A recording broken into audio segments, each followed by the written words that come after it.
आज मैं आपके साथ जो हलवे की रेसिपी शेयर कर रही हूँ वो इतनी यूनिक, मज़ेदार और टेस्टी है कि अगर आप एक बार उसको खा लेंगे तो आप मिठाइयों का टेस्ट भूल जाएंगे। इसका टेक्सचर इतना क्रीमी है कि एक बार मुंह में डालेंगे तो वो मक्खन की तरह बिल्कुल घुल जाएगा। बिस्मिल्लाहिर्रहमानिर्रहीम। क्लासिक टेस्ट में खुशामदीद। रेसिपी शुरू करते हैं। रेसिपी के लिए 1 कप सूजी ली है। सूजी चाहे दानेदार हो या बारीक हो, कोई भी आप ले सकते हैं। जिस कप से हमने सूजी नापनी है उसी से हमने बाकी चीजें भी नापनी है, तो ये ख्याल रखना है। सूजी को छान लिया गया है। अब उसी कप से 1 कप हम दूध लेंगे। सूजी को हमने इस 1 कप दूध में भिगो देना है। 15 से 20 मिनट हम सूजी को दूध में भीगा रहने देंगे ताकि दूध में सूजी अच्छी तरह फूल जाए। दूध में सूजी के फूलने की वजह से इसका टेस्ट इतना यूनिक और मज़ेदार हो जाता है कि दिल चाहता है कि हम बार बार ये सूजी का हलवा बनाकर खाएं। तो अब हम इसको साइड पे करते हैं। अब हम सूजी के हलवे की चाश बनाएंगे। चाश के लिए उसी कप से मैंने चीनी नाप ली है। 1 कप चीनी है और 3 कप पानी लिया है।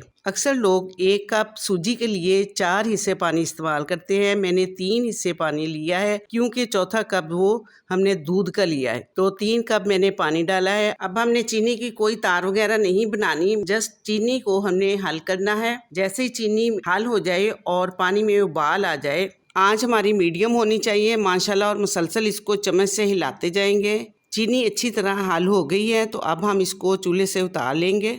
अब एक कढ़ाई लेंगे, उसमें हमने घी डालना है। आप यहाँ देसी घी और मक्खन भी इस्तेमाल कर सकते हैं। यहाँ मैंने घी लिया है और इसमें कुछ हम मेवाजात का इस्तेमाल करेंगे, जिसमें किशमिश है, बादाम और छुआरे हैं। घी हमने बिल्कुल 1 चम्मच लिया है क्योंकि अभी हमने सूजी के लिए घी नहीं ले रहे, ये सिर्फ हमने ड्राई फ्रूट को हल्का सा रोस्ट करना है। तकरीबन 5 सेकंड तक हम इनको घी में रोस्ट करेंगे। अब ये सारे हम मेवाजात घी से निकाल लेंगे। साथ ही हमने 3 अदद सब्ज इलायची ली है, उनका मुंह खोल दिया था। मुझे घी थोड़ा सा कम लगा, इसलिए मैंने 2 चम्मच और घी डाल लिया है। अब हम सूजी को फ्राई करेंगे घी में। घी मैंने यहाँ आधा कप लिया है। सूजी बहुत अच्छी तरह दूध में फूल चुकी है। सूजी ने सारा दूध बिल्कुल जज़ब कर लिया है। अब हम इसको हल्की आंच पे भूनेंगे। यहाँ हमें थोड़ा सा टाइम लगेगा, ज्यादा 15 से 20 मिनट से ज्यादा भी टाइम लग सकता है। हमने हल्की आंच पे इसको भूनना है। हल्की आंच पे हम इसको हिलाते जाएंगे। मुसलसल हमने हिलाकर इसको भूनना है क्योंकि इसमें दूध है, तो हमने जब तक दूध खुश्क नहीं होगा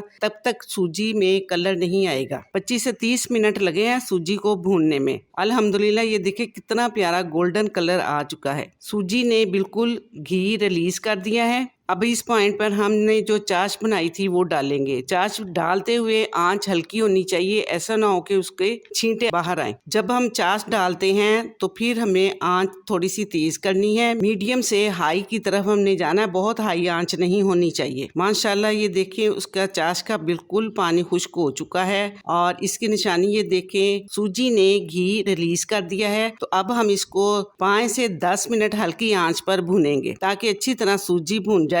माशाल्लाह अल्हम्दुलिल्लाह सूजी का दानेदार हलवा बहुत ही टेस्टी बना है। अगर आपको मेरी ये वीडियो पसंद आए तो इसको लाइक और शेयर करना, मेरे चैनल को सब्सक्राइब करना और बेल आइकन जरूर प्रेस करना। नेक्स्ट वीडियो तक अल्लाह हाफिज।